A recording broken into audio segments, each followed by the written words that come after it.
नमस्कार, मैं हूं रवि केंद्रा। हॉर्नबिल टीवी देख रहे हैं आप। शुरुआत बड़ी खबर से करते हैं। उत्तराखंड के 6 जिलों में आज भारी बारिश का अलर्ट है। ये बड़ा अपडेट आपको बता रहे हैं मौसम से जुड़ा हुआ।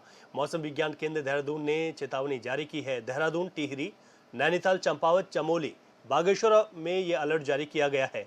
मौसम विभाग ने लोगों से इस दौरान सतर्क रहने की सलाह दी है। साथ ही संवेदनशील इलाकों में भी ना जाने की सलाह मौसम विभाग ने दी है।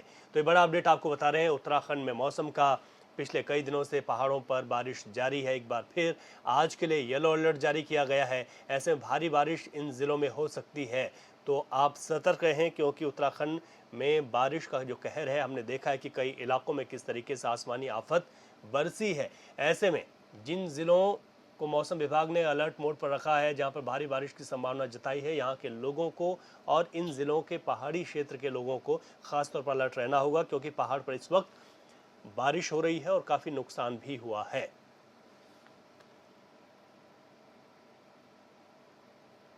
उधर केदार घाटी में आसमानी आफत का दौर अभी भी जारी है। बीते दिन भीमबली हेलीपैड के सामने नदी के पार पहाड़ी से भूस्खलन हुआ, जिससे मंदाकिनी नदी में पानी का बहाव रुक गया और नदी में तालाब जैसी स्थिति बन गई। गनीमत ये रही कि हादसे में कोई भी जनहानि नहीं हुई है। वहीं प्रशासन की ओर से गौरीकुंड से रुद्रप्रयाग तक अलर्ट जारी किया गया है। प्रशासन ने नदी किनारे रह रहे लोगों से नदी की ओर न जाने की भी अपील की है और सतर्क रहने के लिए कहा है।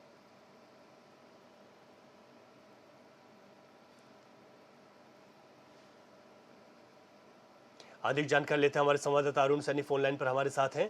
अरुण, किस तरीके का मौसम आगे भी बना रहेगा यहाँ पर और किस तरीके की दिक्कतें देखने को मिल रही हैं प्रदेश में?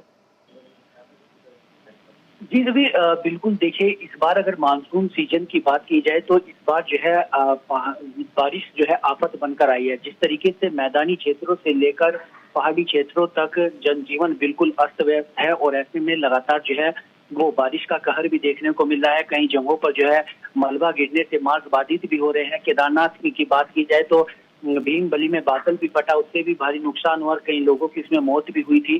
तो वहीं बीते कल भी जो है भीमबली के पास पहाड़ी पर जो भारी भूस्खलन हुआ, जिसमें कि मलबा मंदाकिनी नदी में जा पहुंचा और जिसमें कि मंदाकिनी नदी का जो बहाव है वो भी रुक गया। हालांकि जिस तरीके से लगातार जो प्रकृति का रौद्र रूप देखने को मिल रहा है पहाड़ी जनपदों की अगर बात की जाए तो मलबा आने से मार्ग बाधित हो रहे हैं और ऐसे में लोगों को भी खासी परेशानियों का सामना करना पड़ रहा है।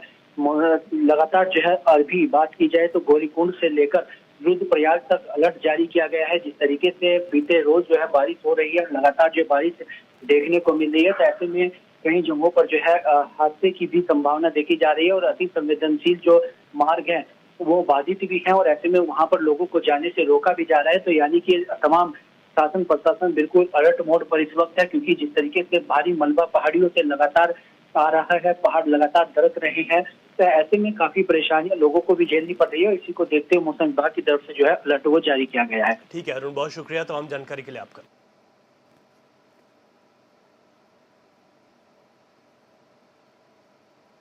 उत्तराखंड में मौसम विभाग का कई जिलों के लिए अलर्ट जारी है। पहाड़ में रुक रुक कर बारिश हो रही है, तो लिहाजा कई सड़क मार्ग अब तक बंद है। आपको बता दें कि स्थिति तो यह है कि एक मार्ग खुलता है तो दूसरा मार्ग बंद हो जाता है। वहीं विपक्ष ने भी इस पर सवाल उठाए।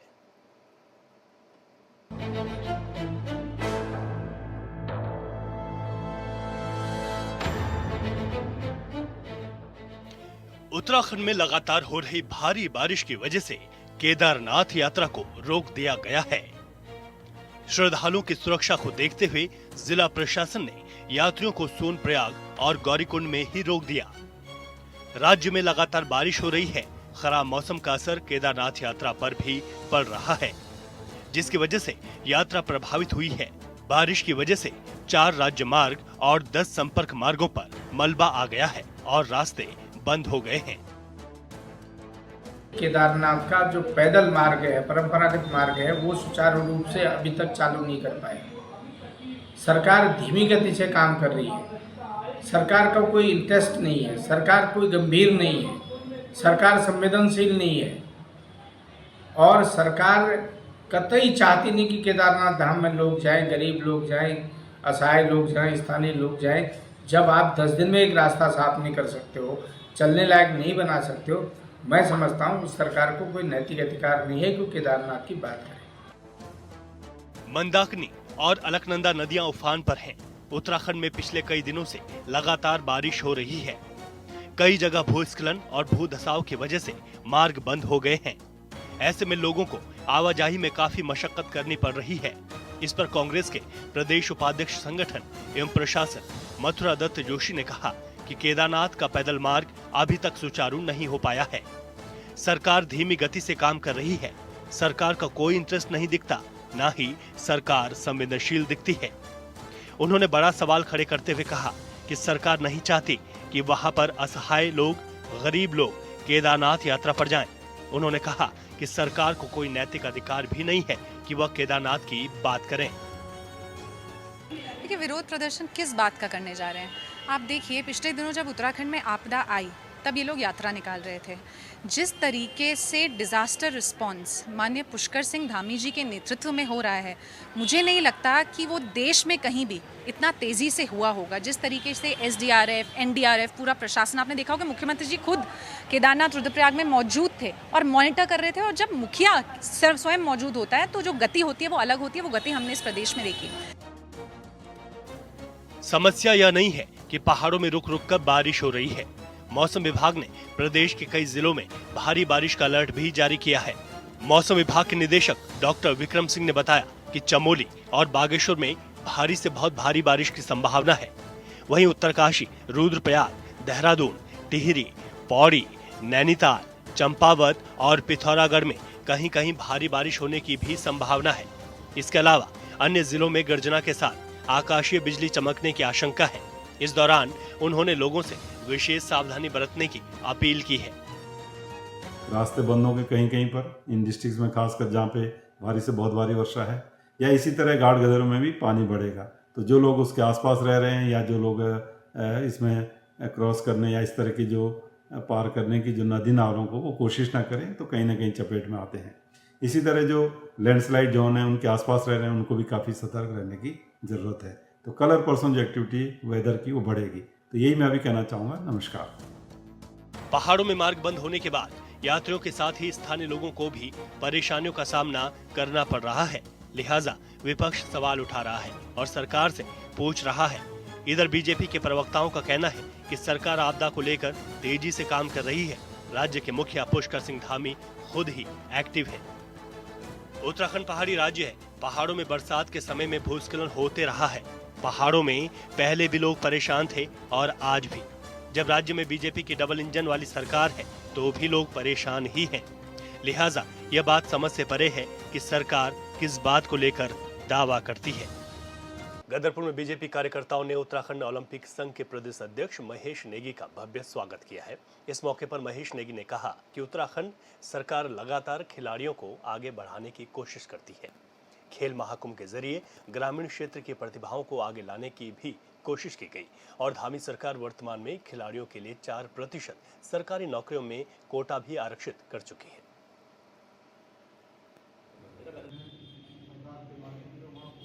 वहीं से पिकअप करने का काम करती है। आज जो है इन्हीं खेलों से, जिन खेलों का आप वर्णन कर रहे हैं, इन्हीं खेलों के माध्यम से बहुत से लोग जो है इंटरनेशनल लेवल में निकलने का काम कर रहे हैं। बहुत खुशी की बात है। नेगी जी, ओलंपिक में बच्चे खेले और देश का प्रतिनिधित्व करें, उसके लिए सरकार क्या तैयारी कर रही है? इसके लिए हमारे देश में तो पहले से ही बहुत लगातार प्रयास हो रहे हैं और यही एक मुख्य कारण है कि इधर 15-20 सालों से जो है पूरे देश को जो है ओलंपिक के अंदर में मेडल मिलने शुरू हुए हैं और लगातार इस बार भी हमें 5-6 मेडल मिले हैं और अगली बार हमें 7 मेडल मिले थे। तो ये निश्चित तौर पर एक अच्छी शुरुआत देश की। लोहाघाट में मूल निवास संगठन और अखिल भारतीय पिछड़ा एवं अल्पसंख्यक समुदाय कर्मचारी महासंघ ने जागरूकता रैली का आयोजन किया है। रैली के माध्यम से दोनों संगठनों ने लोगों को उनके हक और अधिकारों के प्रति जागरूक किया है। कार्यक्रम बामसेफ जिला अध्यक्ष शेखर सिंह और मूल निवास संगठन जिला अध्यक्ष अमित कुमार के नेतृत्व में किया गया, जिसमें प्रदेश संगठन के पदाधिकारी भी शामिल हुए। वहीं कार्यक्रम को संबोधित करते हुए मूल निवास संगठन के प्रदेश अध्यक्ष ने कहा कि सरकार समाज के पिछड़े तबके के लोगों का शोषण कर रही है। उन्होंने कहा कि उनके हक को मारा जा रहा है और सरकार उनसे उनके हक अधिकारों को छीन रही है।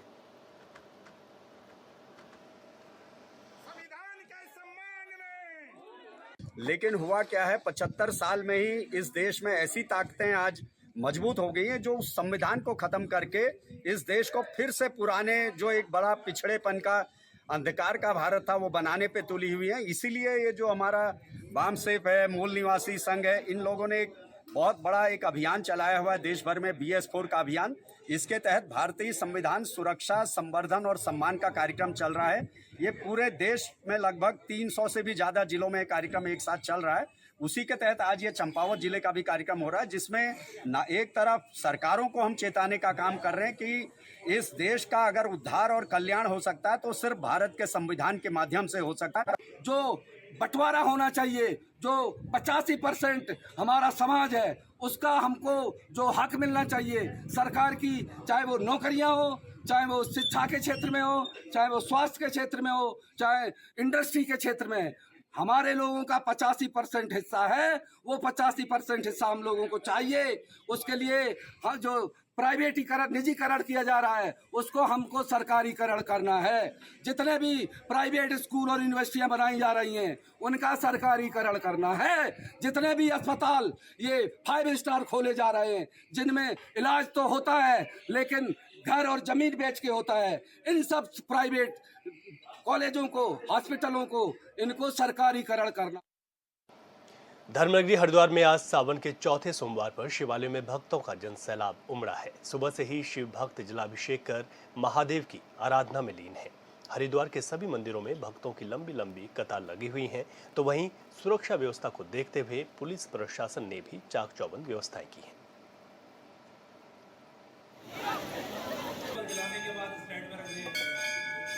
सोमवार से थोड़ी सी कम दिखी है, लेकिन पूजा पाठ बहुत अच्छी तरीके से, मंदिर परिसर की जो व्यवस्थाएं हैं वो बहुत अच्छी पाई गई हैं। इनके पास जो भी जैसे पात्र वगैरह जो रखे हुए हैं चढ़ाने के लिए, जैसे हम लोग आते हैं, बैचलर हैं, हम लोग इजीली चढ़ा सकते हैं, यहाँ से पात्र लेते हैं और चढ़ा देते हैं। तो बहुत अच्छी व्यवस्था है और हर हर महादेव। मैं यही संदेश दूंगा, बहुत स्वच्छता से पूजा पाठ करें और अपने मन से भोले बाबा को पूजें, ना कि उनके ऊपर जबरदस्ती बेलपत्र ये वो सारा सामान ला देना। पूजा पाठ अपने मन से करें और स्वच्छता से रखें प्लीज। और जहाँ पे भी दिया जला रहे हैं, दिया जला के स्टैंड पे जरूर रखें। सोमवार को मंदिर समिति के द्वारा बाहर बेलपत्र, पुष्पपत्र और अर्घ के पत्ते प्रोवाइड कराए जाते हैं ताकि समाज पब्लिक को घर से लाने में, तोड़ने में दिक्कत ना आए, पेड़ों पर ना तोड़ें। और मंदिर में जल चढ़ाने के लिए भी तांबे के बर्तन प्रोवाइड किए गए हैं। जो लोग घर से नहीं ला पाते हैं उनको मंदिर में ही ये व्यवस्था मिल जाती है। जब भी हम लोग पुलिस प्रशासन से निवेदन करते हैं, जैसे पहला सोमवार था तो पुलिस प्रशासन का हमें पूरा सहयोग मिला। उन्होंने 4 अपने अधिकारी भेजे और पूरा टाइम वो 12-1 बजे तक यहाँ पर रहे।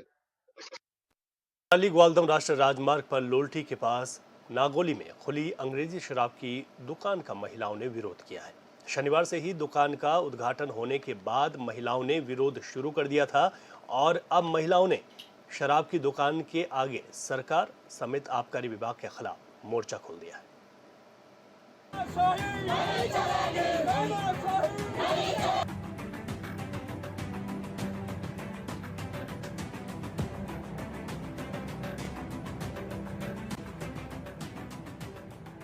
उत्तराखंड के चमोली जिले के थराली की रहने वाली महिला की बात छोटी नहीं है, बल्कि सरकार के दावों पर सीधा सवाल है, जिसका जवाब अक्सर दलीलों में दिया जाता रहा है।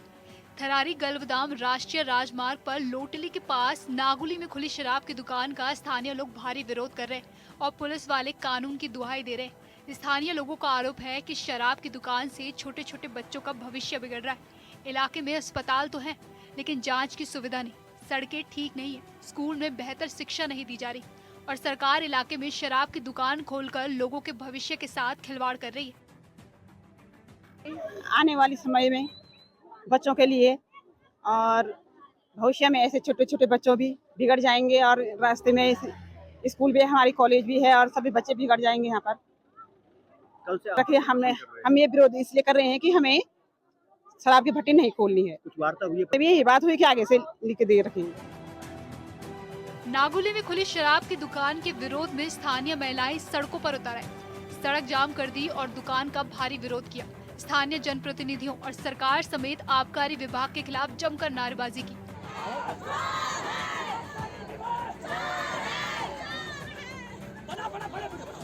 जानकारी मिलने के बाद आबकारी निरीक्षक मौके पर पहुंचे और दलीलें दी कि नियम कानून के तहत ही दुकान खोली गई है, क्योंकि इलाके के 5 किलोमीटर के दायरे में एक भी शराब की दुकान नहीं है। ग्वालदम की उप दुकान है, अनुज्ञापी जो है विवेक शाह जी हैं और ये नियम अनुसार ही खुली है। कारणों की बात करें तो हमारा जो क्षेत्र है ये यहाँ पे दुकान रहित है और यहाँ पे 5-7 किलोमीटर पे कोई है नहीं दुकान यहाँ पे, तो जिससे हमें राजस्व मिल सके और जो अवैध यहाँ पे बिकता है वो बंद हो जाए। यहाँ पे जो 4-5 चालान करे हैं बीच में, तो आंकड़ों की बात करें तो कितनी शराब दिसंबर में आया था, तो लगभग यहाँ उसके बाद से मैंने यहाँ पे लगभग 5-6 पेटी शराब की पी। नियम अनुसार शराब की दुकान खुली ये तो समझ में आता है, लेकिन जिस इलाके में दुकान खोली गई है वहाँ की आधी आबादी ही विरोध में सड़क पर उतर आए तो फिर क्या करेंगे। दुकान खुली है, जाहिर है इससे सरकार का राजस्व बढ़ेगा, लेकिन स्थानीय महिलाओं के मुताबिक इस शराब की दुकान से जो बच्चों के भविष्य पर असर पड़ेगा उसका क्या।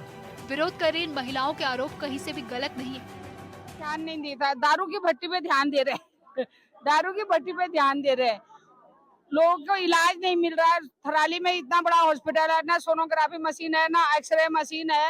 लोगों के बच्चों की डिलीवरी हो रही है, औरतों की कर्णप्रयाग जाने तक, बैजनाथ जाने तक बच्चा मर जा रहा है, कभी औरतें मर जा रहे हैं। उस पर क्यों नहीं ध्यान दे रही। गाँव में भट्टी खोलने का उसका बड़ा ध्यान है उन्हें, क्योंकि उस पर प्रशासन को कमीशन मिलता है, पैसा मिलता है, सब कुछ मिलता है। कुछ बात हुई अभी तक? ऐसे नहीं हुई अभी तक, कोई बात नहीं हुई।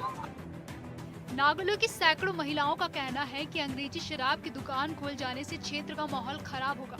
महिलाओं का कहना है कि यहाँ से लोटली इंटर कॉलेज और महाविद्यालय तलवारी नजदीक है। ऐसे में शराब की दुकान खुलने से इसका असर स्कूली बच्चों पर पड़ेगा। इसमें कोई दो राह नहीं है, लिहाजा शराब की दुकान का विरोध किया जा रहा है। शराब का ठेका बंद होना चाहिए और इस शराब से तो हमारे यहाँ के बहुत दुखी हो रखे हैं। कितनों की तो मांग उजड़ गई है, कितने की कोख सुन हो गई है। इतने छोटे भविष्य, ये छोटे छोटे फूल हैं जो हमारे ये इसी शराब से मुरझा जाएंगे। इसीलिए हमारे यहाँ पर शराब का ठेका बंद होना चाहिए। बहुत दुखी हैं। कल से हमने यहाँ पर धरना रखी है, पर पुलिस प्रशासन कोई हमारा साथ नहीं दे रही है। पुलिस अधिकारी मौके पर पहुंचे लेकिन बात नहीं बनी। इधर महिलाओं ने दुकान खोले जाने का विरोध करते हुए चेतावनी दी कि अगर शराब की दुकान बंद नहीं की जाती है तो महिलाएं आंदोलन को और तेज कर देंगी। स्थानीय लोग अब तक दुकान का आवंटन रद्द करने की मांग पर अड़े हैं। महिलाओं ने सरकार को आड़े हाथ लेते हुए कहा कि सरकार गांव-गांव बेहतर शिक्षा और स्वास्थ्य सुविधाओं की व्यवस्था ठीक करने की बजाय गांव-गांव शराब परोसने में जुटी है। कल शाम को हमने यहाँ पर ताली लगाई और वो ताली लगा दी तो शाम को अपना पुलिस वालों ने वो ताली खोलकर और गाड़ियों में ये रम पूरा भेज दिया इधर उधर। इसलिए हमने आज हम 9 बजे से यहाँ पर है, पर कोई साथ नहीं दे रहे है। इसलिए हम यहाँ पर, हमारे यहाँ पर विधायक और जिला पंचायत और मुख्यमंत्री सब विधायक, कोई हमारा यहाँ पर अभी तक कोई, हम धरना पे है, कोई हमारा साथ नहीं दे रहे हैं। इसीलिए हम यहाँ पर धरना पे। उत्तराखंड पहाड़ी राज्य है। पहाड़ों में आज भी मूलभूत सुविधाओं की कमी, लिहाजा पहाड़ में रह रहे ग्रामीणों में सालों से आक्रोश है। और ऊपर से बीजेपी की सरकार पहाड़ों में शराब की दुकानें खोल रही है, लिहाजा पहले गुस्साए ग्रामीणों का गुस्सा अब 7वें आसमान पर है। इसमें कोई शक नहीं कि शराब की दुकान खोलने के बाद राजस्व में बढ़ोतरी होगी, लेकिन इसका असर बच्चों के भविष्य पर भी पड़ेगा। लिहाजा जरूरत है महिलाओं की बातों पर गौर करने की।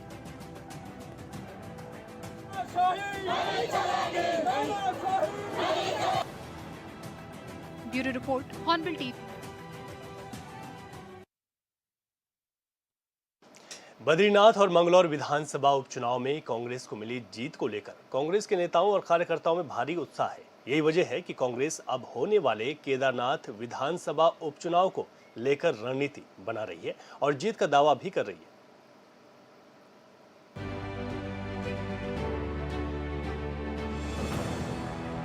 उत्तराखंड कांग्रेस आगामी केदारनाथ विधानसभा सीट पर होने वाले उपचुनाव और निकाय चुनाव में कोई कसर नहीं छोड़ना चाहती। कांग्रेस चाहती है कि उसकी जीत का पहिया अब निरंतर आगे चलता रहे और इसके लिए कांग्रेस पार्टी ने रणनीति तैयार करना शुरू कर दिया। बीते रोज कांग्रेस के प्रदेश प्रभारी कुमारी शैलजा ने प्रदेश के दिग्गज नेताओं की दिल्ली में बैठक ली। बैठक में प्रदेश अध्यक्ष करण माहरा, वरिष्ठ नेता हरीश रावत, प्रीतम सिंह, गणेश गोदियाल, नेता प्रतिपक्ष यशपाल आर्य और उप नेता प्रतिपक्ष भुवन कापड़ी समेत कई वरिष्ठ नेता मौजूद रहे, जिसमें आगामी उपचुनाव और निकाय चुनाव को लेकर पूरी रणनीति तैयार की गई। जो बैठक हुई उसमें सप्पल जी भी थे, प्रभारी जी भी थी, दीपिका पांडे जी भी सह प्रभारी भी उपस्थित थे और सभी वरिष्ठजन उसमें लगभग उपस्थित थे। उसमें निकाय चुनावों को लेकर और केदारनाथ उपचुनाव को लेकर डिस्कशन हुआ है। आगे 2027 के लिए हमारा क्या रूट मैप होगा उस पर भी डिस्कशन हुआ है और किस किस तरीके से हमको साथ मिलकर काम करना है उन सभी। बद्रीनाथ और मंगलौर उपचुनाव में मिली जीत से कांग्रेस एक्टिव मोड में दिखाई दे रही है। कांग्रेस एकजुट भी नजर आ रही है और इस एकजुटता का ही नतीजा है कि कांग्रेस ने दोनों विधानसभा सीटों पर उपचुनाव में जीत हासिल की। लेकिन अब देखने वाली बात ये होगी कि वरिष्ठ नेताओं की सेठ जड़ता का कांग्रेस को केदारनाथ उपचुनाव और निकाय चुनाव में कितना फायदा मिलता है। Bureau report, hornbill TV. और इस बुलेटिन में अभी के लिए इतना ही। खबरों से अपडेट रहें और देखते रहे हॉर्नबिल टीवी। इजाजत दीजिए, नमस्कार।